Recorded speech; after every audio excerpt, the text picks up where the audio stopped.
Oikein hyvää iltapäivää, arvoisa yleisö, sekä täällä salissa että siellä ruutujen takana. Ja tervetuloa julistamaan Vaasan yliopiston vuosipäivää.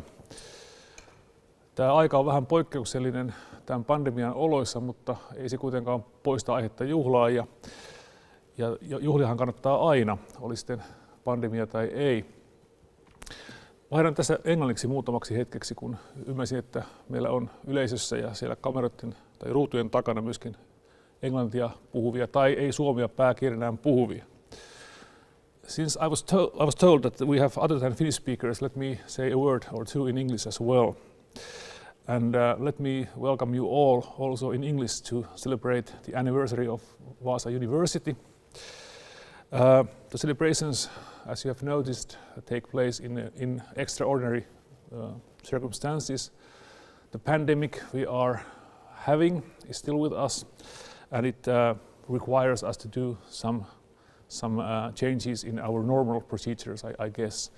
But I would assume that, well, perhaps the news we have received today even can tell us that we are on the better side of the pandemic, and perhaps the next year we can have this great venue filled with people to celebrate the event. Avataan tilaisuus rehtorin puheenvuorolla. I would like now welcome Rector Jari Kuusisto to make his opening remarks. The floor is yours, Rector. Hyvät ystävät, mina damer och herrar, ladies and gentlemen. Lämmin tervehdys Vaasan yliopistolta ja tervetuloa vuosipäivän juhlaan. Dear friends, it's my great pleasure to welcome you to celebrate University of Vaasa Anniversary Day. Yliopistossa on tehty tutkimusta ja opiskeltu jo lähes 2 vuotta menestyksellisesti pääosin etätyötä tehden. Pian yliopistosta jo valmistuu ensimmäisiä kandiopiskelijoita, jotka ovat suorittaneet opintonsa lähes täysin etäopiskeluna.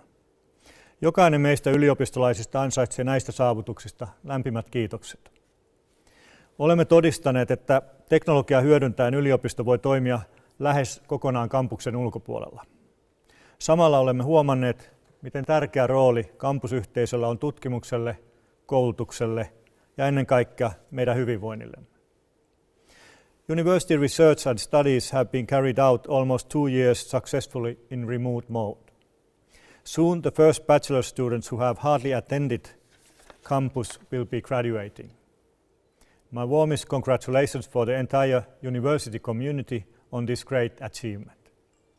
We have demonstrated that with the help of technology, university can operate independently of campus. At the same time, we have realized how important role campus community has for research, education and our well-being. Vaasan yliopisto luo hyvän ympäristön merkityksellisen tutkimuksen tekemiselle. Perimmäinen tehtävämme on luoda uutta osaamista ja vaalia sivistystä. Tämä edellyttää jatkuvaa kehittymistä ja ajan ilmiöiden ymmärtämistä, tarttumista globaaleihin haasteisiin ja mahdollisuuksiin. Näin teemme merkityksellistä ja ajan haasteisiin vastaavaa tutkimusta. Tavoitteenamme on olla kansainvälisesti vaikuttava ja arvostettu tiedeyliopisto vuonna 2030. Olemme tehneetkin mittavia investointeja tutkimukseen ja sen vaikuttavuuteen. Tämä näkyy merkittävänä kasvuna niin ulkoisen rahoituksen kuin julkaisujenkin osalta. Teemme tutkimusyhteistyötä lukuisten yritysten ja organisaatioiden kanssa. The University of Vaasa creates an inspiring environment for conducting relevant research. Our ultimate task is to create new skills and nurture civilization. This requires constant development and an understanding of the global challenges as well as opportunities. Our goal is to be internationally recognized impactful research university by 2030. We have made extensive investments in research, and now we can see significant growth in external financing and in scientific publishing. We also have successful research collaborations with numerous businesses and organizations. Vaasan yliopistoa kehitetään avoimena, tasavertaisena ja vetovoimaisena yhteisönä. Siksi lanseerasimme innovatiivisen uramallin, jolla henkilöstömme voi pätevöityä monipuolisesti. Näin laajaa 3 yliopistollista urapolkua tunnustavaa mallia ei ole käytössä Suomen muissa yliopistoissa. Haluamme siis tarjota monipuolisia mahdollisuuksia hyvän yliopistouran rakentamiseen kansainvälisessä yhteisössä. We want to develop our university as an open, equal and attractive community. We have launched an innovative career model that allows our university staff to qualify in a variety of ways. Our unique model recognizes 3 university career paths: academic tenure track, teaching-oriented track, and project-oriented path. We want to offer diverse opportunities for building a successful university career in our international community. Opiskelijoiden hyvinvointi on yliopistolle keskeinen asia. Koulutuksemme antaa opiskelijoille taidon ja asenteen tulevaisuuden tekijöinä. Koulutusta uudistetaan parhaillaan niin sisältöjen kuin tarjonnankin osalta. Investoimme vuosittain noin 3 miljoonaa euroa koulutuksen laatuun, kansainvälisyyteen sekä digitalisaatioon. Tutkimusrahoituksen ohella tämä on mittava panostus yliopistomme tulevaisuuden rakentamiseen. Korona-aika on koetellut korkeakouluopiskelijoiden henkistä hyvinvointia. Siksi kehitämme edelleen pandemian aikana syntyneitä uusia hyvinvointia edistäviä käytäntöjä. Haluamme jatkossakin tarjota opiskelijoille hyvän kampuskokemuksen ja henkilökohtaisia kohtaamisia. Panostamme muun muassa opiskelijoiden liikuntapalveluihin. The well-being of students is a key issue for the university. Our education provides our students with the skills and attitude to be the drivers of the future. We invest approximately 3 million euros annually in the quality, internationalization of education and digitalization. This is a major investment in building the future of our university. The corona has put under pressure the mental well-being of many university students. That is why we continue to develop new welfare-enhancing activities that emerged during the pandemic. We want to continue to provide students with a good campus experience and face-to-face encounters. Among other things, we invest in student sports services. Yliopisto ja Suomi tarvitsee kansainvälisiä osaajia ja opiskelijoita. Kansainvälistymisestä vastaava vararehtorimme Martin Maier on tuonut yliopistomme paljon uutta osaamista ja näkemystä. Vaasan yliopiston tavoitteena onkin, että vuonna 2030 noin 35% tutkinto-opiskelijoistamme on ulkomaalaistaustaisia. Tämä on välttämätöntä, koska suomalaisten opiskelijoiden määrä vähenee jyrkästi pienten ikäluokkien johdosta. Lisäksi yliopistomme haluaa olla houkutteleva vaihtoehto myös kansainvälisille tutkijoille. Kansainvälistyminen on kieltämättä meille mittava haaste, johon olemme Maierin johdolla tarttuneet. Seuraavien vuosien aikana yliopisto investoi 2,5 miljoonaa euroa vuodessa kansainvälisten toimintojen kehittämiseen. Lupaava kehitys onkin jo huomioitu. Vaasan yliopiston sijoittuminen maailman 500 parhaan yliopiston joukkoon kansainvälisestä Times Higher Education Rankingissa konkretisoi hienosti positiivisen kehityksen. Tämän menestyksen lisäksi Vaasan yliopisto ylsi ainekohtaisessa ranking-listauksessa siellä 200-250 kauppatieteiden alalla. Myös koulutusohjelmiemme saamat laatuleimat vahvistavat kilpailukykyämme. Tästä meidän on hyvä jatkaa kohti kunnianhimoisia tavoitteitamme. Our university and Finland needs international experts and students. Professor Martin Maier, our Vice Rector for International Relations, has brought new expertise and insights to our university. The goal of the University of Vaasa is to grow the share of international degree students to 35% by 2030. In addition, our university wants to be an attractive option for international researchers. Over the next few years' time, the university will invest 2.5 million euros a year in developing international operations. Our efforts are already yielding results. The ranking of the University of Vaasa among the 500 best universities in the world in the International Times Higher Education Ranking highlights the positive development. In addition to this success, the University of Vaasa ranked 250 in the subject-specific rankings. The accreditations we have received for our training programs will also strengthen our competitiveness. Kampuksestamme kehitetään maailmanluokan tutkimus-, koulutus- ja kohtaamispaikkaa. Vetovoimainen kampus on tärkeä osa Vaasan yliopiston strategiaa. Tavoitteenamme on luoda kampuksellemme erinomaiset olosuhteet niin tutkimukselle, koulutukselle kuin yhteisöllisyydellekin. Kulmakivinä ovat kampuksen tilojen muuntojoustavuus, tilankäytön tehokkuus sekä kestävä kehitys ja vastuullisuus. Keskiössä on pandemian jälkeisten toimintatapojen kehittyminen. Olemme oppineet lähes kokonaan uuden tavan tehdä asioita ja paluuta täysin vanhoihin käytäntöihin tuskin on. Uuden kampuksen pitää palvella myös uudistuvia tapoja tehdä työtä ja opiskella. Mutta millaisia ovat uudet pandemian jälkeisen ajan tavat tehdä työtä? Millaiset oppimisympäristöt palvelevat parhaiten jatkossa? Millaiset toiminnot tekevät kampuksesta parhaan mahdollisen? Tässä työssä henkilöstön ja opiskelijoiden näkemykset ovat keskiössä. Lukuisten erilaisten ryhmien, työpajojen ja kyselyiden kautta yhteisön edustajat ovat osallistuneet tilojen ideointiin ja kehittämiseen. Tällä perusteella olemme jo tässä vaiheessa lisänneet suunnitelmiin ylimääräiset 53 työhuonetta ja myös joustavan mahdollisuuden lisätä työhuoneiden määrää tarpeen mukaan. Tulevaisuuden ennustaminen on kuitenkin aina vaikeaa, mutta jotain voimme sanoa. Kampuksella tulee korostumaan sen rooli kohtaamispaikkana ja hyvänä työnteon paikkana. Sen tulee olla hyvä paikka myös opiskelijoille ja koko yliopistoyhteisölle. Our campus will be developed into a world-class research, education and meeting place. An internationally attractive campus is a key element of University of Vaasa strategy. Our goal is to create excellent conditions for research, education and community spirit.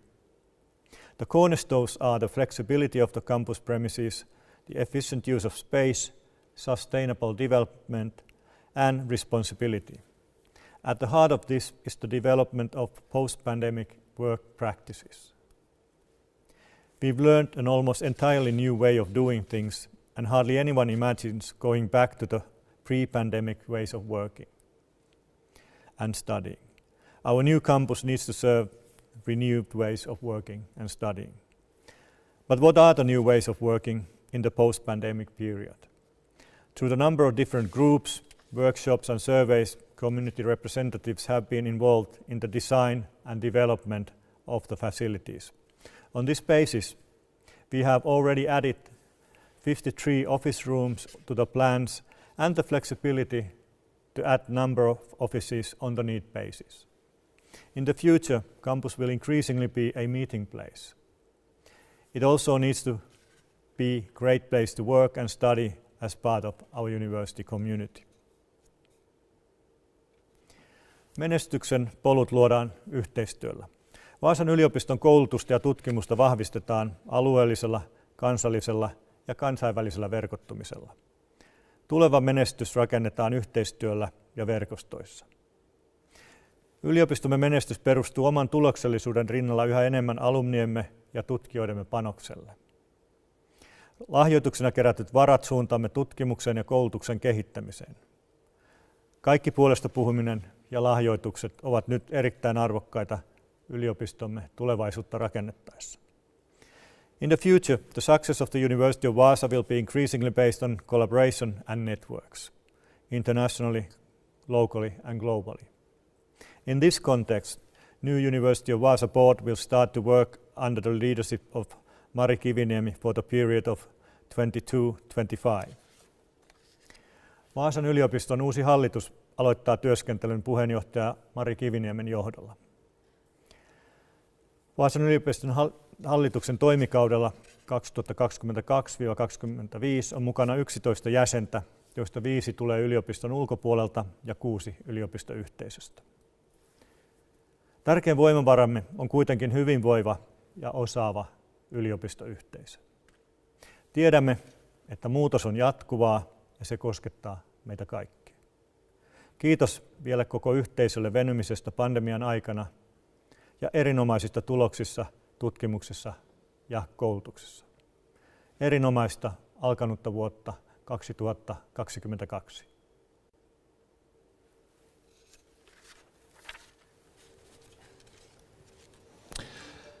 Kiitos rehtori Kuusisto. Thank you, rehtori Kuusisto. Ja niin kuin tiedetään, että mikään yliopisto ei voi hyvin tai ole yliopisto ilman välkkyjä opiskelijoita, ja siis annamme puheenvuoron heille seuraavaksi. Ja toivon tänne paikalle puheenjohtaja Sara Ala-Suutaria. And like you all know, there's no university without brilliant students, and that's why let's hear what they have to say.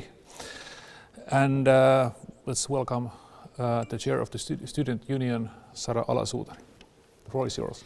Ole hyvä. Kiitos. Arvoisa rehtoraatti ja juhlapuhujat, hyvä yliopistoyhteisö. On ilo olla täällä tänään juhlistamassa 54-vuotiaasta yliopistoamme ja edustamassa meitä opiskelijoita sekä ylioppilaskuntaamme. It's a great pleasure to be here today to celebrate our 54-year-old university and to present our student union. 54 vuotta sitten perustettiin Vaasan kauppakorkeakoulu. Tuolloin opiskelijoita oli 149 ja oppilaitoksen tilat sijaitsivat keskustassa Raastuvan kadulla. Oma tieni taas kohtasi Vaasan yliopiston kanssa vuonna 2018, kun yliopistomme ja ylioppilaskuntamme juhlivat molemmat 50. juhlavuottaan.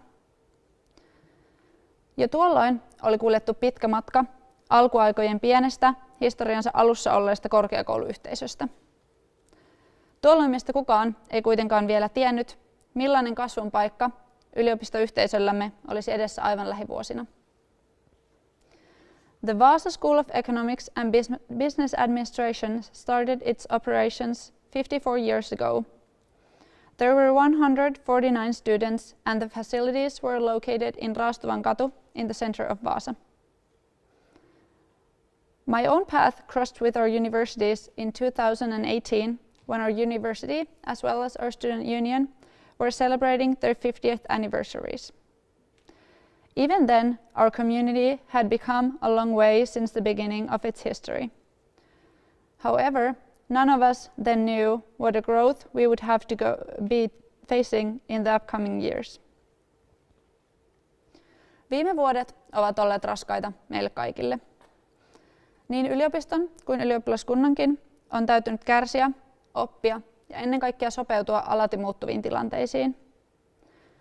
Valoa on näkynyt tunnelin päässä kerta toisensa jälkeen, mutta myös pettymykset koronatilanteen heikentyessä ovat koetelleet meitä. The past few years have been tough for all of us. Both the university and the student union have had to suffer, learn, and above all, adjust to the constantly changing circumstances. The light has peaked at the end of the tunnel time after another, but we have also faced multiple disappointments as the pandemic situations have gotten worse. Vaikka yliopistomme on jo ensimmäisen vuosisatansa paremmalla puolella ja opiskelijamäärä on 10 kertoja suurempi kuin 54 vuotta sitten, olemme akateemisessa maailmassa melko nuori ja kooltaan pieni yliopistoyhteisö. Mielestäni tämä on yksi suurimmista vahvuuksistamme ja olenkin oppinut viime vuosien aikana tunnistamaan, kuinka ainutlaatuinen, tiivis, mutta samalla avoin yhteisömme on. Even though our university has already passed the halfway mark of its first 100 years, and the amount of students has increased by thousands within the last 54 years, our community is fairly young and small in size within the academic world. I personally see this as one of our greatest strengths, and I have learned to recognize the uniqueness of our tight but still open community. Läsnäolo, kohtaamiset, inhimillisyys ja yhteistyö ovat liima, joka pitää yhteisön kasassa. Koko maailmaa riepotellut pandemia on vienyt näistä paljon pois jokapäiväisestä elämästämme ja samalla jättänyt särönsä yhteisöömme. Vaikka haasteita on varmasti vieläkin edessä, uskon, että yhteistyön ja ymmärryksen avulla pystymme tekemään töitä sen eteen, että yhteisömme on entistäkin vahvempi tulevaisuudessa. Presence, encounters, humanity and cooperations are the glue that holds our community together. The pandemic has shaken the whole world and taken a lot of these away from our everyday life and cracked our community at the same time. Even though challenges most likely exist ahead of us, I believe that with cooperation and understanding, we can build our community to be even stronger in the future. Yliopistomme on kehittynyt vuosien saatossa valtavasti pienestä kauppakorkeakoulusta monitieteelliseksi ja kansainväliseksi yliopistoksi. Edellytykset kehitykselle siis ovat hallussa, ja tiedän, että yliopistoyhteisömme pystyy oppimaan ja sopeutumaan palautuaksemme pandemian aiheuttamista säröistä. Our university has developed from a small school of economics and business administration into a multidisciplinary and international university. Therefore, the conditions to develop exist, and I know that our community is able to learn and adapt to recover from the cracks the pandemic has caused. Tulevaa vuotta varten toivonkin yliopistollemme ja koko yhteisöllemme rohkeutta. Rohkeutta kehittyä ja tuoda elämää takaisin kampukselle. Rohkeutta olla läsnä, kuunnella ja tehdä yhteistyötä, sillä vain niiden avulla voimme hyödyntää koko yhteisömme täyden potentiaalin. For the upcoming year, I wish courage to our university and our whole academic community. Courage to develop and bring life back to campus. Courage to be present, listen and to cooperate. Because only with these we can reach the full potential of our community. Vielä kerran lämpimät onnittelut 54-vuotiaalle Vaasan yliopistolle. Kiitos, thank you. Kiitos Sara, thanks Sara. Ja sitten seuraavaksi me tuodaan tänne ihan uusi hahmo tänne lavalle. Hän on professori Marcelo Godoy Simões. Tervetuloa. The next person I would like you to meet is Professor Marcelo Godoy Simões. Hopefully I pronounce your name almost correctly. Perfect. And your special area is, I translate freely, in particular flexible and smart electric energy systems. Hopefully they are also almost correct. Right. But let's hear from the professor himself. What on earth are you dealing with? And before I got this job as a host of this event, I was strictly directed to ask you the most important questions, and they are: where are you from, and why are you here? Okay, it's a pleasure to be here and to participate in this special event. I am originally from Brazil, okay? And I studied and worked in Brazil for several years. I participated at the University of São Paulo as a professor, as a faculty member. And then in the year 2000, I moved to United States and I joined Colorado School of Mines. It's a small school in Golden, Colorado. It's a school with the mission in energy, and that really allowed me to do a lot of work there for 21 years with the National Renewable Energy Lab, with our program. After that, I traveled around, so I became a Fulbright professor, visiting scholar, and I joined University of Aalborg in Denmark. I was in France, India, and I taught even in United Arab Emirates.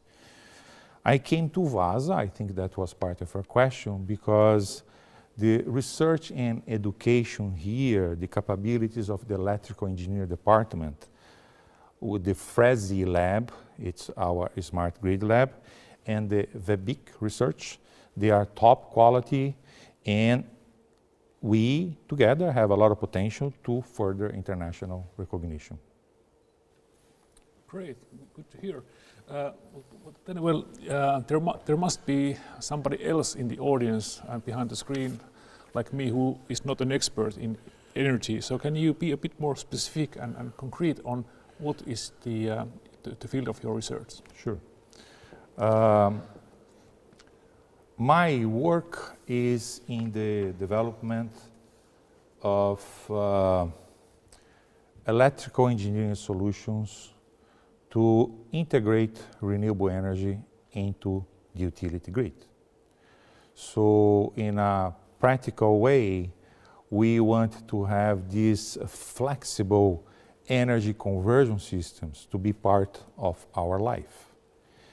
I am working particularly with artificial intelligence and how artificial intelligence could contribute for the modern control of renewable energy integration, and how we can make systems that integrate solar systems, wind turbines, fuel cells with hydrogen, where the hydrogen could be what we call a green fuel coming from sustainable ways, and that would be integrated into the utility grid, to the final users in standalone systems.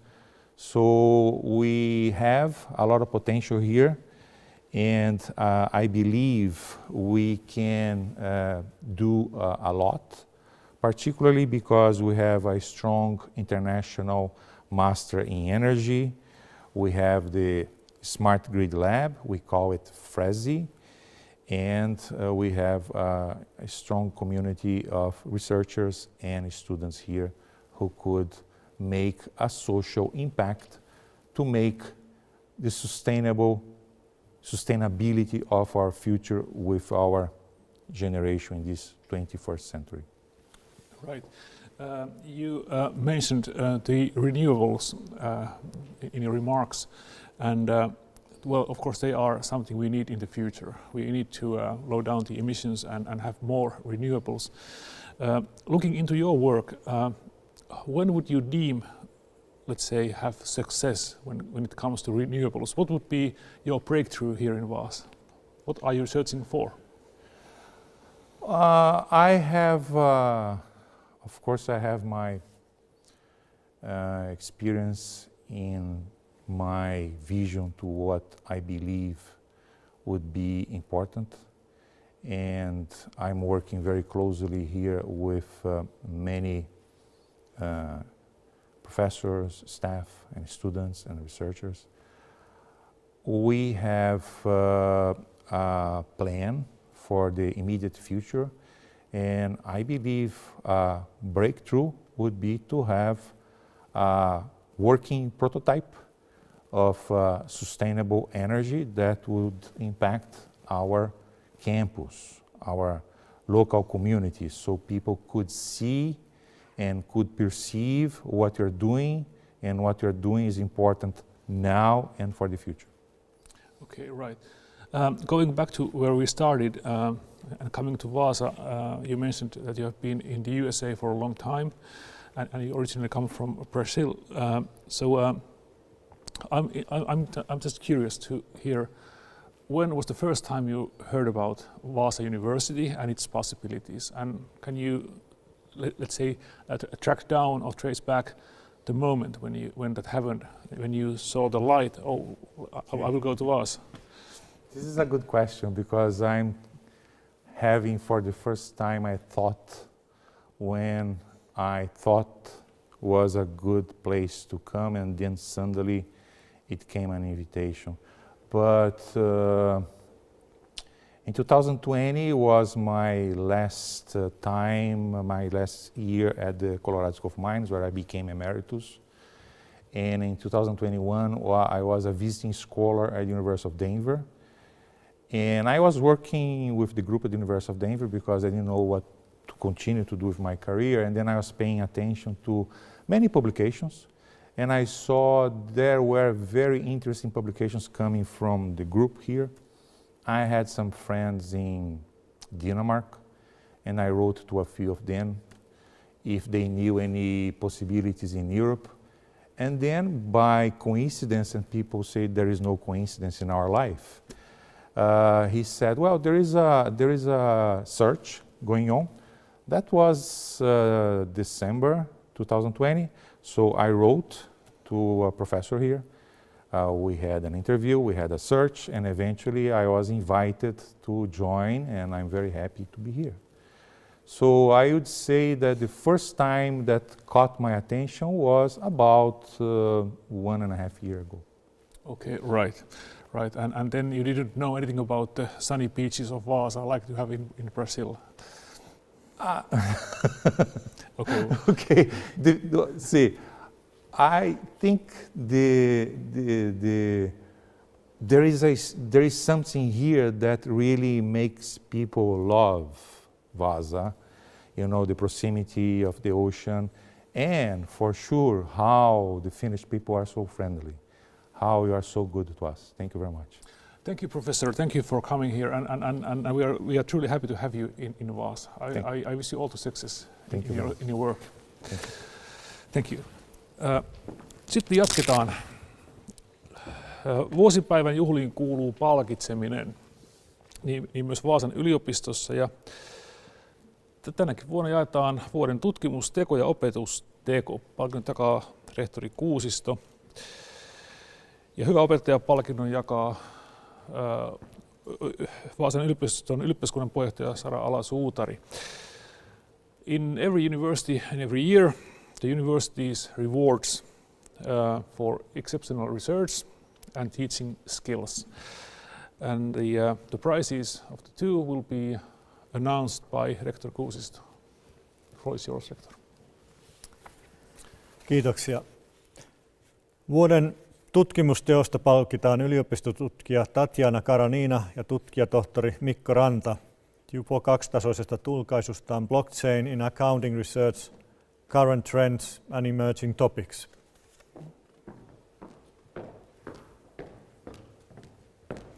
Onneksi olkoon. Congratulations. You may applaud. You should do like this. Thank you. Yes. Onneksi olkoon.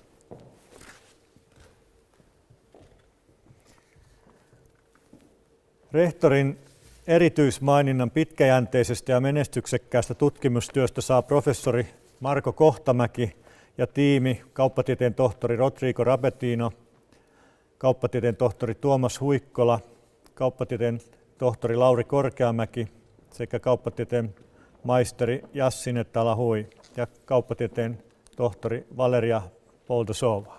Onneksi olkoon.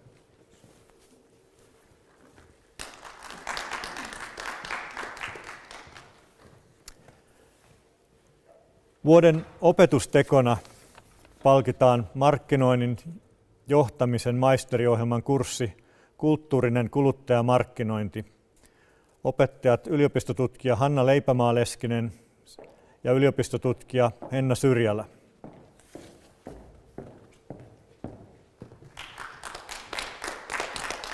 Onneksi olkoon.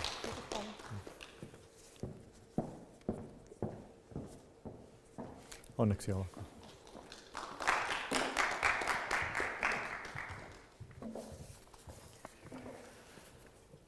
Rehtorin erityismaininnan opetusta uudistavasta ja innovatiivisesta aloitteesta saa apulaisprofessori Klaus Grobus. Grobus jakaa kaikille avoimella opettajan YouTube-kanavallaan opetusmateriaaleja ja konferenssiesitystensä tallenteita ja edistää näin avoimen tieteiden periaatteita. Congratulations.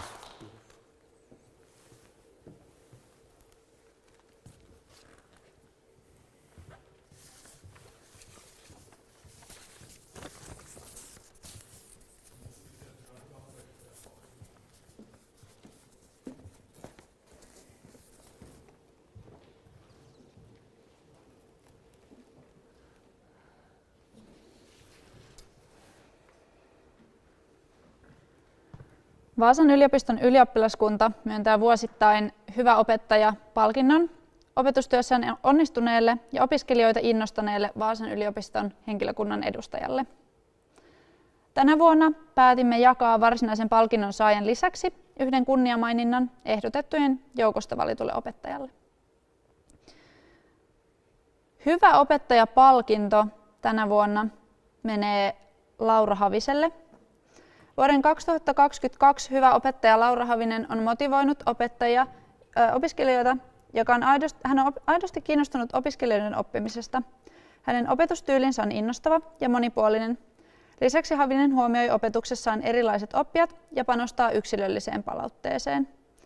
Opiskelijat kuvailevat Havista näin: oma-aloitteisen avulias ja lempeä, hauska, ystävällinen ja taitava opettaja.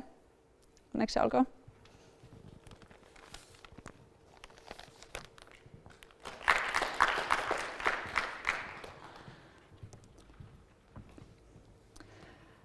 Lisäksi tänä vuonna me päätettiin jakaa tuo aikaisemmin mainitsemani kunniamaininta, joka myönnetään Tuomas Huikkolalle hyvästä vuorovaikutuksesta opiskelijoiden kanssa. Hän tiedottaa opiskelijoita aktiivisesti kurssien toteutustavoista ja Huikkolan kurssit ovat selkeitä niin aikataulullisesti kuin toteutustavoiltaankin. Lisäksi hän tarjoaa tarvittaessa lisäohjausta sekä yksilöllistä palautetta. Kaikki nämä lisäävät opiskelijoiden oppimiskokemusta merkittävästi.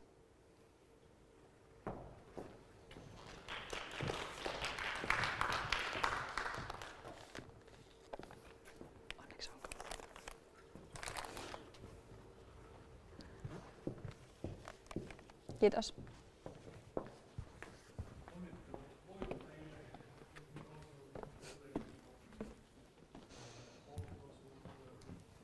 Here today, it's no doubt you have earned your prizes. My warmest congratulations. Now I think we have some time here before the next presenter, but let me say a word about him before we have a small break. We will discuss about Selecteo and how a battle for Europe's largest battery factory was won. And Jürgen Lithander will join us via Zoom, I guess, in next 15 minutes. So now we'll have a small break. So you may congratulate the winners of the prizes and have a small break. Kiitos. Thanks.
No niin, voidaan jatkaa saman tien. And now, from now on, I will speak only in English because I guess that our guest somewhere there doesn't speak Finnish. Mr. Jürgen Lithander is a senior analyst at the Swedish Agency for Growth Policy Analysis. That's an agency that evaluates and analyzes Swedish growth policy. The agency works by government commission under the supervision of the Ministry of Enterprise and Innovation. Lithander works with issues relating to regional development, for example, entrepreneurship, capital supply, adaptability and resilience. And I'm very eager, as all of you, I guess, to hear what he has to say about Skellefteå and its great success in winning the largest battery factory there. So how did you do it, Mr. Lithander? The floor is yours. Please tell us how to proceed here in Vaasa. Give us some examples. Thank you.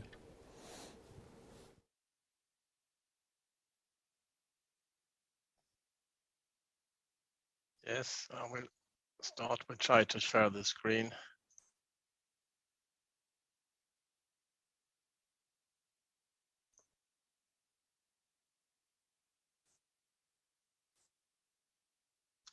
So, can you hear me now?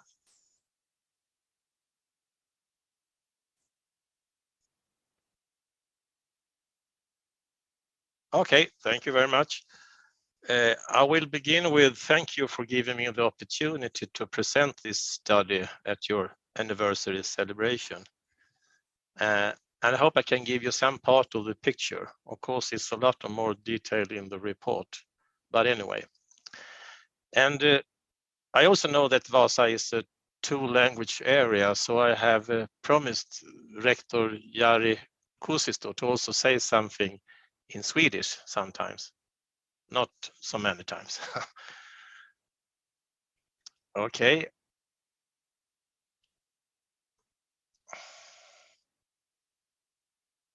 So this is my first slide, and I will come back to it in the end of the presentation, in fact. So, very short about my agency. The long name is Swedish Agency for Growth Policy Analysis, which is long. So we normally say yes, tillväxtanalys in Sweden or growth analysis in English. As you can see, we are under the Ministry of Enterprise and Innovation, but I think we have a quite independent role. We are a small agency with about 45 people and located in Östersund and Stockholm. The study I'm going to tell you about is a part of a larger project. We call it a frame project. And so to speak, the umbrella question is what is the role of the public sector concerning knowledge-intensive investment? And there is 5 studies in the project, and I will talk about some parts of study number 4, the case studies, investments process and promotion system. But there is a lot other material as well, as you can see. Okay, and in this study, you could say we have 4 main parts, and I have been asked to concentrate on the parts in the red line, the investment process, as they look in practice. So that is what you have to expect from me today. There is 4 cases that we have been looking upon. Northvolt, as I'm going to talk about now, a greenfield investment in Skellefteå, and Valneva, a biotech company, expansion in Stockholm. Lalandia, it's a greenfield investment as well in the tourism industry in the southern of Sweden. And HCL, which is an ICT company and acquisition in Gothenburg. And we have approximately done about 40 interviews in these case studies, and we have more than 100 hours tape recordings, and of course a lot of document studies as well. Okay, to Northvolt. Some fast facts.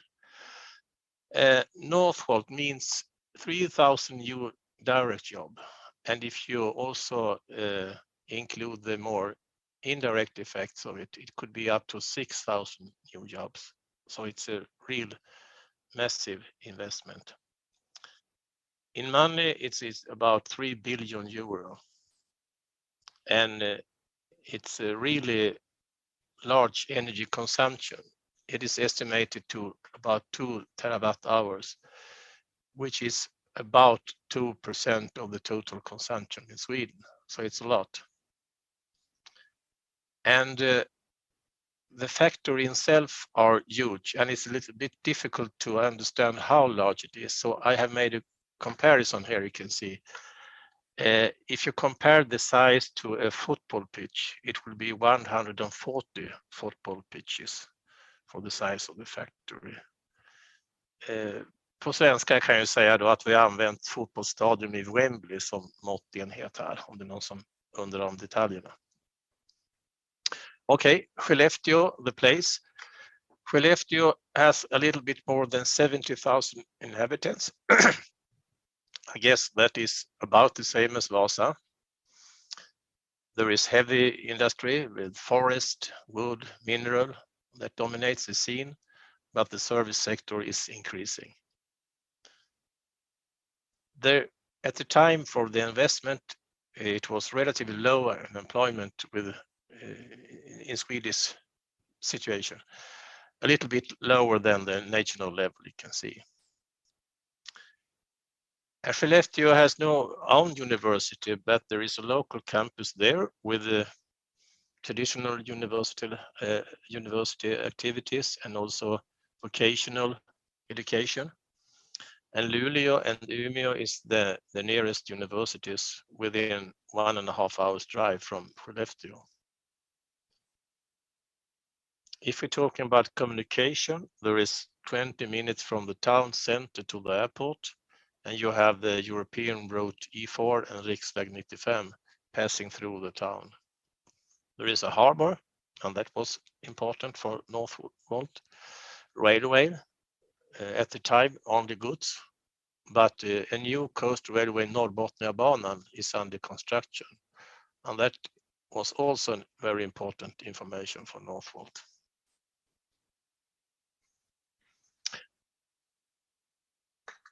Something special with Skellefteå is that the municipality has an extensive ownership. That means local control of resources and essential infrastructure, like the energy company, airport, harbor, a lot of housing, and so on. Such an extensive ownership is otherwise often discussed as a problem, the risk for crowding out private sector. But in this special case, it seems to be an advantage.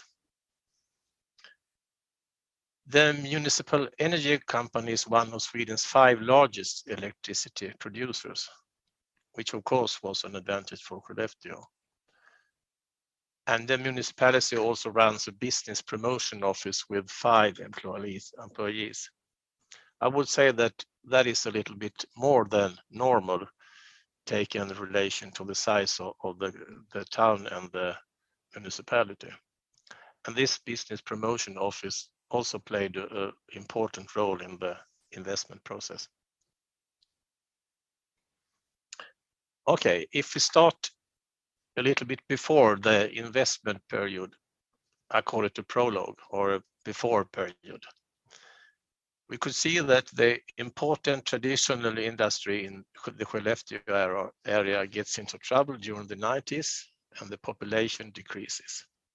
Of course, this creates worries. And we could also see quite massive efforts during the period 2011 to 2015 with new place, brand and development strategies with extensive civil dialogue. And I will underline extensive dialogue because it was a lot of meetings with information and discussion all over the municipality, not only in the town, also in the small and larger villages around the municipality. And that created a kind of common picture of the current situation in the municipality and the future needs. So you could express that it has been a kind of fertile soil for the understanding for future investment activities. And that was important. In 2015, the municipality decided on a heavy investment plan with new schools, investment in harbor, in water, in culture, etc. They also gathered experiences. They have attempts to attract new investments to the area. they were not successful, but they were close to be successful. And they were also involved in different kind of investment promotion project. And the municipality manager says that you learn in that kind of concrete processes. And we could see that this experiences was of importance in the process. Okay. In 2016, we could see the entry of Northvolt. They said, we're going to build Europe's largest battery factory. At that time, they have no money and no production. Anyway, Northvolt accelerate quickly from a feasibility study 2016 to a public site selection process in 2017. It was really a public process, a little bit unusual there, I think. Northvolt picked 20 places, 18 in Sweden and 2 in Finland. Vaasan was one of the Finnish one. These places received a question if they wanted to compete for the establishment, and they got an RFI, request for information. And 3,000 new jobs were promised, and access to clean energy was crucial. But Skellefteå was not one of the 20 picked places.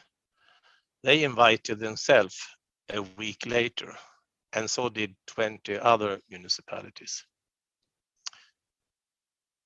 Jag kan säga på svenska här då att det var en ren slump att de fick reda på det här. Det var ett telefonsamtal mellan näringslivssekreteraren på kommunen och en kollega. It was a pure coincidence that Skellefteå got the information. So they started full speed, and an intense period started. Quick mobilization and all in from the municipality. And I really mean all in. From the political side, from the civil servants, from the local energy company. The municipal manager said the door was open to the whole organization. That's what we've been training for before. So here you can see the use of the earlier gathered experiences. Skellefteå completed the answer within only 10 days. And I have seen the request, and I can guarantee that it contains a lot of detailed questions, a lot of detailed questions. During the process, the municipality works proactively. They fast formed special expert teams in order to answer the questions from Northvolt. They give fast answers to detailed ongoing questions, and they decided to follow the company's work cycles. That means they all postpone their own vacations. And they say, if we got a question on a Saturday, we answer on a Saturday. And they put their own proposals for solutions and even new questions. They thought that Northvolt it would be useful for Northvolt to know the answer on. So they were proactively. During time, more actors are needed and also involved. You can see the region, the county administrative board, Länsstyrelsen, universities, higher vocational education, Yrkeshögskolan, Swedish Transport Administration, Trafikverket, government offices, and also local and regional companies.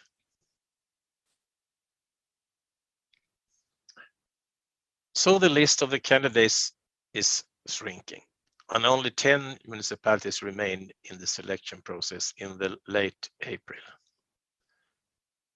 There was an on-site visit in Skellefteå in the beginning of May, which was an important event and possibility to give more detailed information showing the land and so on. And in the beginning of July, there were only 2 candidates remain in the process, Skellefteå and Västerås. And about the same time, the Minister of Trade and Industry confirmed that the Norrbotniabanan will be built and financed. And that was an important message for Northvolt and of course for Skellefteå as well.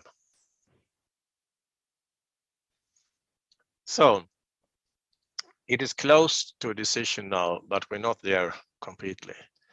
And the skills supply has always been important through the whole process, but now it turned out to be one of the really hottest issue. And Northvolt hesitated over Skellefteå's capacity and wanted a special meeting in the middle of August. The municipality, of course, they know that that was a really important meeting and we have to react immediately. So they invited the top management of the 3 nearest university. That would be Luleå, Umeå, and Mid-Sweden University, as well as region, the country administrative board, and also now the local business. And it was a discussion there at the meeting about research, education, and the experiences of international recruitment from the local companies. And the result was very positive due to the opinion of the management of the municipality. They thought it was a very successful meeting. And I think it was a very important occasion. Another question that was discussed and very important was the attractiveness of the municipality. Northvolt said, okay, jobs and housing are good, but it's not enough. If we want to be able to recruit and retain the needed labor force, we must have active leisure, we must have culture to offer them, good schools, good medical care, etc. So they pose a lot of questions in this area. Skellefteå understand their point of view, and they could point to the already decided heavy investment plan I talked about a little bit before. For example, a new impressive house of culture for 100 million euro. And they also promised to do future investment in that direction. For example, new schools was already deciding, and that includes a private English school. And that was important for Northvolt because they know they have to recruit special competence from abroad. So an English school was very important for them. Okay, so we have the time of the decision, and you know that the factory goes to Skellefteå in the middle of October, you can say. Immediately after the decision, the legal process starts, and it works quickly, unusually fast, I would say, but not quick and dirty. We have made a report about that environmental process, and it seems to be a good process anyway. But you can see the spatial planning was decided in the beginning of December, environmental impact assessment a little bit later, and the really important decision about the environmental permit comes in the beginning of June next year, 2018.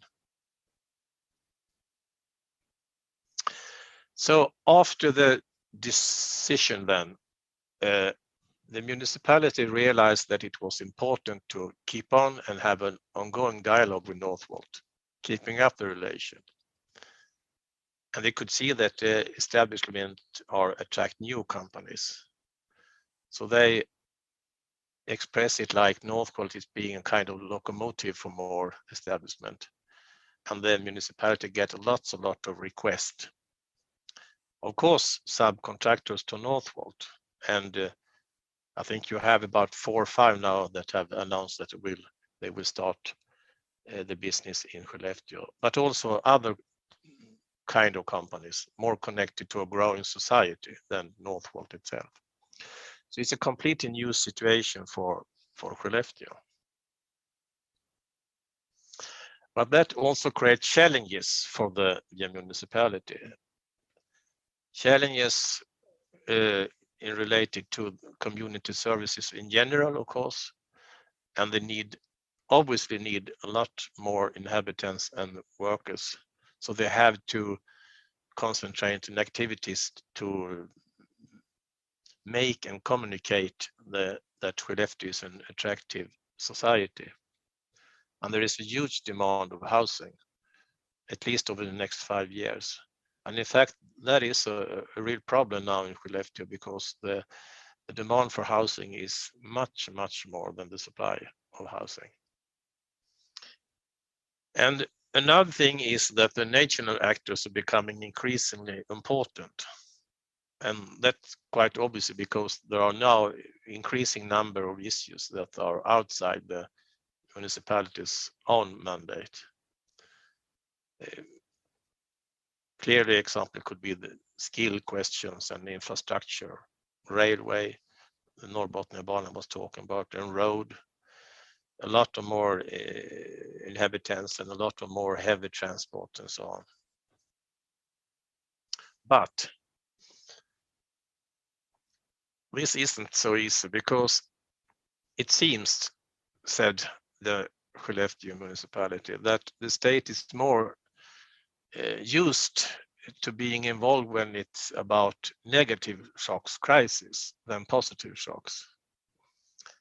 And for example, important forecasts and data based on kind of linear development does not reflect the new situation with an increase in population and then a lot of increase in transport and so on. So it was difficult to communicate that to national actors. And all this transformation of Skellefteå resulted in a lot of complex processes at different levels. And the government saw that and decided to appoint a national coordinator who could act as a kind of link between the actors concerned. And that was not only because of the transformation of Skellefteå. There is also a lot of other positive development happen in the northern Sweden right now. So the coordinators would handle all of this.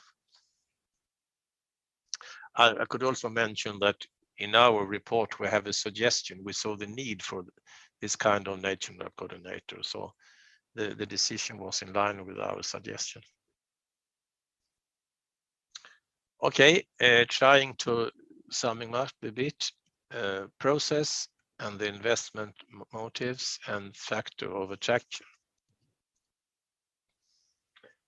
This picture is trying to illustrate the process and the actors in one slide, kind of concentrate what I have been talking about. You see the main actors in the circles in the upper part of the slides, and you see the important stages or phases in the boxes in the lower part of the slide. And you have a timeline as well in red. And we quite often get the question, who is the most important actor in this investment process? And I think the question is wrong, because in every step of the process, you have an important and maybe the most important actor. But it's not the same actor in all the stages. So it's different depending on where you are in the timeline. You see some of the most important here above. I have been talking about, I think, the most of them. I could mention, you see Business Sweden, quite low to the left. That is the national promotion actor of investment in Sweden. They were not so much involved in the beginning, but in the later part of the process. For example, now when the subcontractors are arriving, they are very active. And I must underline that this picture is from the municipality's perspective. It's not from the Northvolt perspective, because then I would have put in investors and customers and so on. but from the municipality, this is about what they think. And you can see in the boxes I have been talking about the important input values of the site-based resources, some phases in the process, and the post-period with the challenges to the municipality in housing, infrastructure, and education, and so on. What about the motive, the reason for Northvolt to invest in Skellefteå then? We have identified three main motives. Of course, the electricity supply is one. You can divide it into the quantity, the timetable, the price level, and of course, the green kind of energy. In this case, hydropower and wind power. But also the land access, that you can find sufficiently large area in uncontroversial position with no conflicting interest. That is very important, otherwise it will have delayed the process. And Northvolt was very eager to have a fast process because of the market condition. So that was an important part. And also, quite obviously, the skill supply. So here the proximity to two universities was important, and the existence of a local campus with university and higher vocational education. And also the fact that there was a regional experience since before of large industry in the area. So this is three main motives for Northvolt to invest in Skellefteå. We also find for others, I don't know if I should use the word softer factors or more process-oriented factors, but they were of importance anyway. The short decision making, and here you have the municipality's control of resources and essential infrastructure I was talking about before. That meant a short possibility to a very short decision making. That was important. The political situation was stable, total agreement across party lines, and that was important for Northvolt. And the attractiveness, I touched upon that a little bit before, but the understanding for the need for transform or increase the attractivity of the local society, and also the willingness to put resources into that was of great importance. And the last point, the response of the local level. I mean, you have maybe by chance or something, or just a little window of time, but you have leadership in the civil servant part of the municipality and also political. And you have a will to compete, and you also that they create these competent teams with one stop for Northvolt, making the process easier for them. And they also tried very much to understand the Northvolt perspective of this process. And they could use or reuse their experiences from earlier attempts to get investments. That was also important. Okay, so I'm going back to my first slide, the importance of prologue and epilogue. And the main message here is that you should not underestimate the importance of what happened before the direct investment process and what you can do afterwards. You have to be prepared before, and you have afterwards to see how can we use this investment as positive as possible for the local and regional area, to use the advantages of it, you can say. Of course, it is important to have well thought out value proposition and be able to communicate it. And in these cases, we saw that it was also important to try to build a common picture of the current situation in the municipality and the desired situation, so you could secure a kind of general support for the investment activities. And that is not only citizens in general, but in the political side and along the local companies and so on. And then in the more direct process, we could see that building trust and reliability was important, and maybe more important than we thought beforehand. And of course, fast, being able to react quickly and be aware of the company's perspective. We saw, for example, some other municipalities that they asked for, they wanted more time to deliver their answers, and one municipality have in the holiday period they didn't do so much and so on. And that is difficult if you want to compete in these circumstances. And if you have the possibility to inform the public what is going on, it is positive for the attitude in the area. Of course, that is not always possible because some of these investment processes are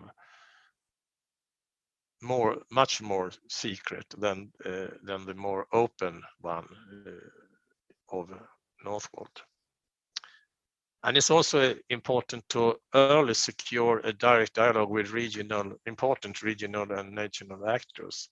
Otherwise, the gap of the information between the local actor and the local level and the regional and mostly the national will increase over time, and that will create problem for future questions and needed actions.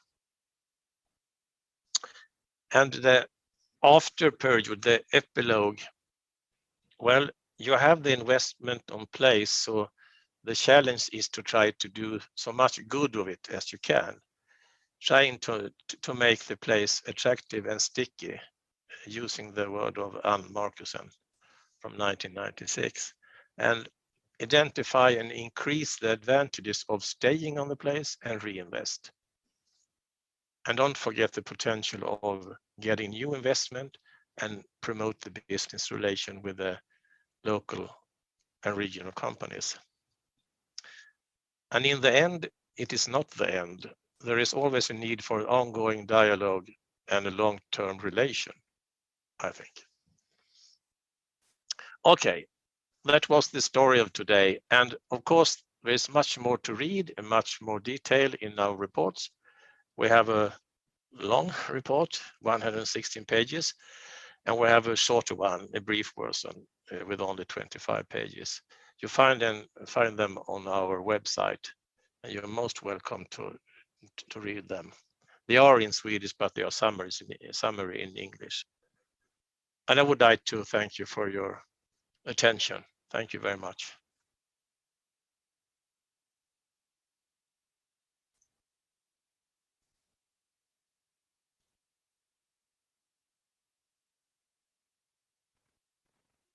Yes.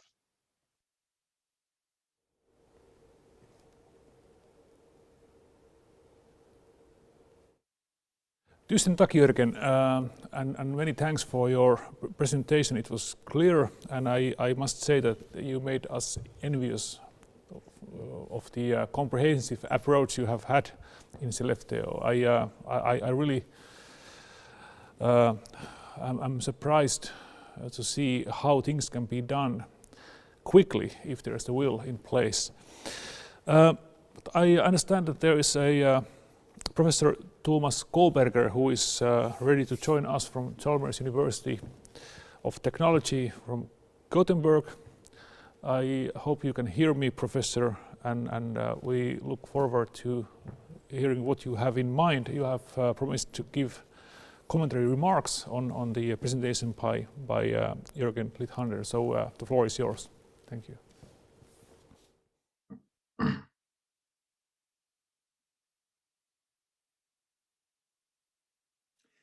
Thank you, and thank you, Jörgen Lithander, for your presentation of this quite remarkable development of Northvolt building Europe's largest battery factory in Skellefteå. I have been I'm now a professor at Chalmers University of Technology in Göteborg and director of the energy area of advance there.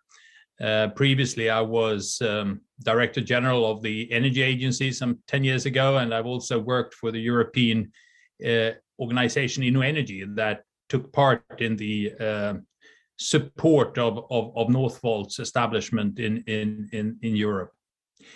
I think of all the things Jörgen said, I agree with everything, but in particular, I think Jörgen's point was extremely important, where he said that the question of who was the most important actor was not the right question, because for a process like this to be successful, it must work in every phase of the development, and not one actor is enough to make a process like this successful. Still, this process, when it started, was started by Peter Carlsson and Paolo Cerutti, who both came from Tesla. And with the experience they had gathered at Tesla in the preparation for Tesla's gigafactory in the United States, they had an idea of an even better factory, utilizing all possible economies of scale in a clever way to bring down the cost of battery cell manufacturing. And when they came to Sweden and the Nordic area, they did so for other reasons that Jörgen did indicate but not mention enough, I think. And that was that with electromobility and batteries taking over the car industry, there would be criticisms against this development from the established motor engine manufacturers and from the oil industry. And those criticisms would focus on the environmental performance of battery electric cars. And in order to survive that kind of criticism, it was important to have the ability to show that the batteries were produced in a way where the environmental impact was low.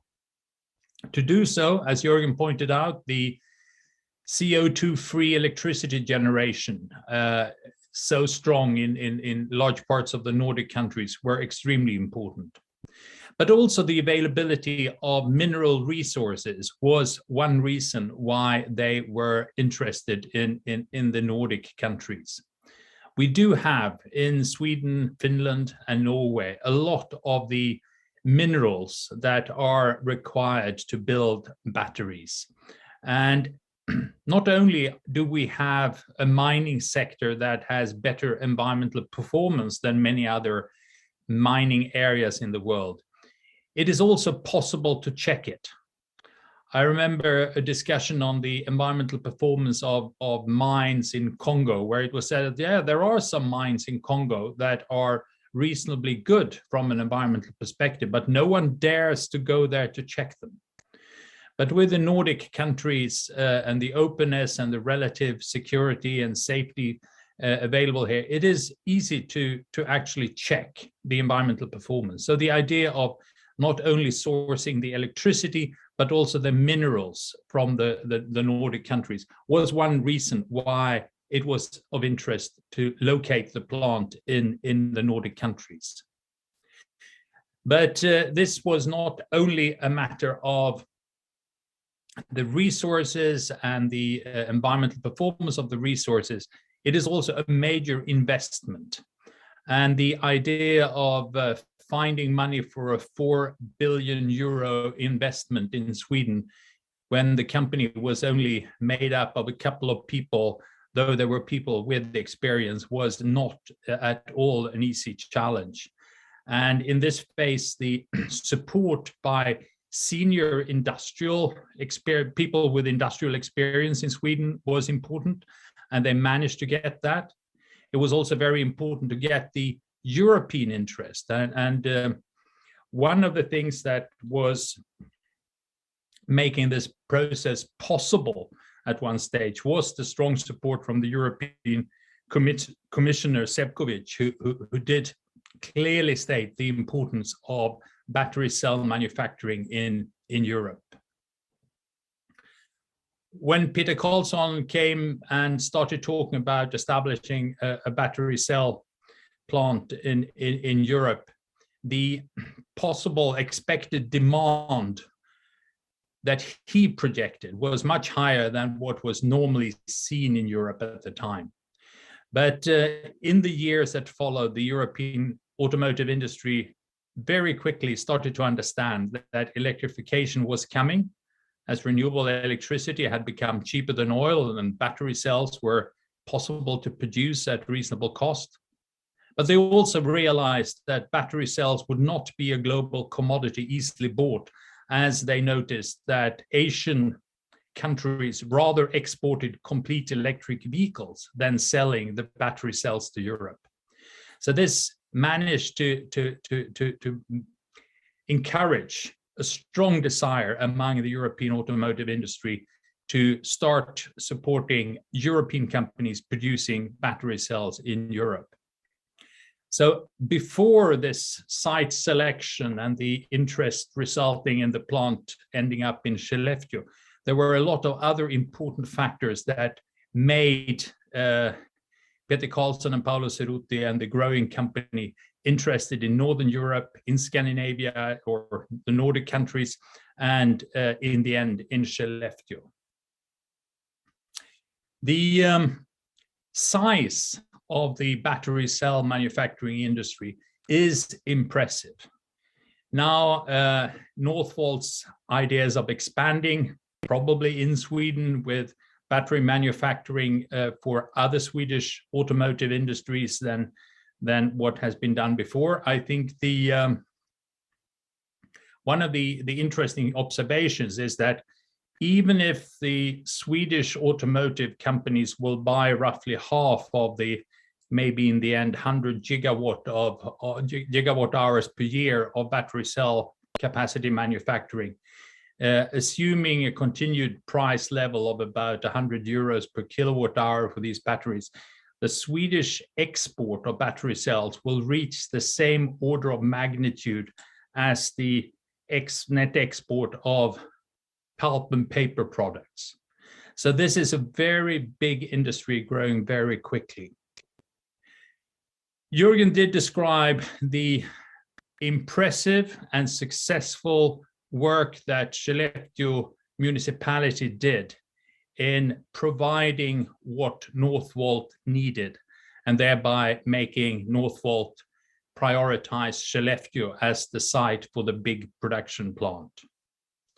However, even though Skellefteå tried to offer the environment necessary for attracting qualified personnel, it's also important to notice that still Northvolt decided to put their R&D plant, or their pilot development plant, in Västerås, closer to Stockholm, where they expected to find it easier to recruit the qualified people necessary for the more R&D focused part of their activities. And this was also an indication of the really important constraint today on the battery industry development, not only in Europe, but in the world. And that is the availability of sufficient numbers of competent people. What we are seeing now is that large efforts are made at different universities and government agencies and elsewhere to develop knowledge sharing activities. In Sweden, we have battery R&D going on at the university in Luleå, where they're also interested in the mineral resource and supply chains. We have a Master of Science program established at Uppsala University in battery technology and storage. At Chalmers, we have one chair, one professor who has attracted 5 million euros to increase the R&D in battery technologies for future battery cell design. And we have the process of developing a competence center co-financed by the car industry, Northvolt, government agencies, and the university to make up a comprehensive program on battery manufacturing research. When you talk about the knowledge necessary, Jürgen already pointed out the fact that it's not only a matter of advanced engineering, research in battery cell technology. There are also a large number of people necessary to actually carry out the production, the process engineers, the process operators, not all with university degrees, but all necessarily with good skill and reliability in ensuring quality in the production.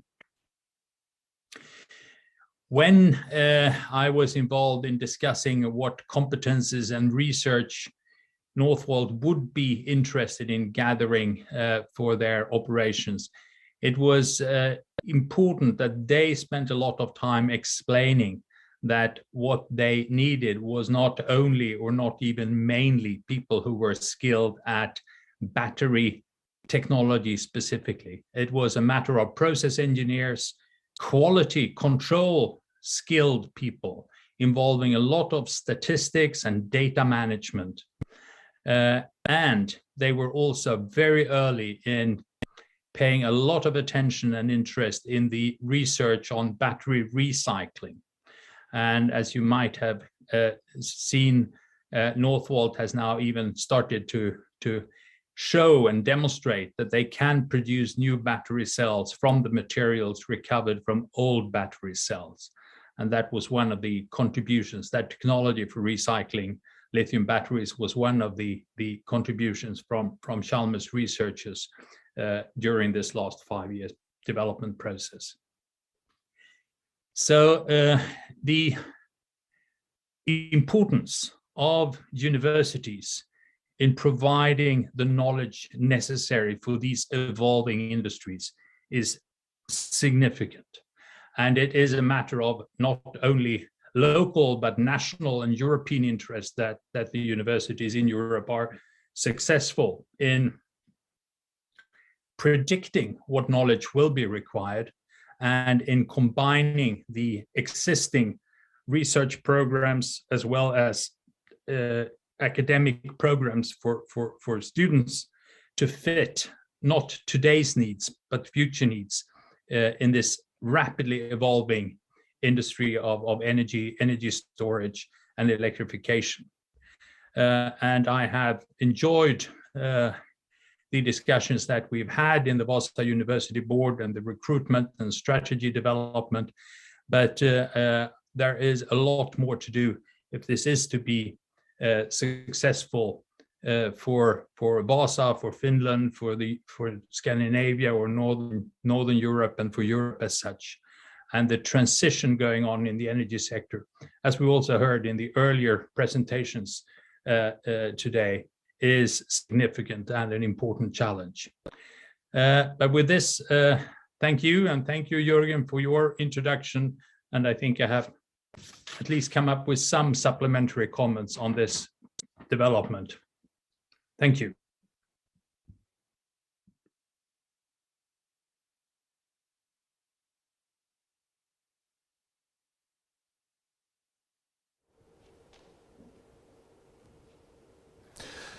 Thank you, Professor Koberger, for your remarks. I must say that you spoke my mind. You said what I have written in my closing remarks when it comes to knowledge and expertise and education and the role of universities. But well, let me say a few words to close the event today. First of all, I would like to thank everyone who has been with us to celebrate the anniversary of Vaasa University. I'm sure there will be many great years and many great and prosperous years ahead, no doubt about that. And hopefully, really, as I told you before, in the beginning, I would very much like to see this nice venue filled with people next time we gather together. As the editor-in-chief of the main regional media, I have often said in public that Vaasa University is the most important single institution in the area. The media I represent stated in its publication policy that we defend and appreciate knowledge, education and sophistication. Therefore, we need you, the great personnel and students of this university, to do well in the future too. We need you. Unfortunately, as we all know, sophistication itself is not enough to fill the fridge or pay the rent. Jobs and growth are needed. As a center of energy and power, Vaasa has a unique chance to grow bigger than its size allows. First-class energy companies and people have found Vaasa a suitable location for business and innovation. And now there is a chance to take a further leap forward. There are good signs to have more industrial development in this field to Vaasa. From the news we can see that Vaasa has a fair chance to receive a major investments to develop battery industry in the area as well. Hopefully we can repeat the miracle of Skellefteå in the Vaasa region. I truly wish that this will happen here in Vaasa. Then again, if state-of-the-art businesses are expected to land here up in the north, a big number of professionals are needed. There must be engineers, economists, lawyers, communicators, and so forth. To make a long story short, I could, let's say, express the whole need in one word only, and that's competence. There the university steps in. I can see a very prosperous future for Vaasa without I can't see a very prosperous future for Vaasa without a competent university, and that's why really I wish that you can success in the future. You have the drive and the energy to push forward, since all the good things comes still with knowledge, and university is the main source for knowledge. Thank you for listening to me, and I once again wish you all a very nice anniversary of Vaasa University. Thank you.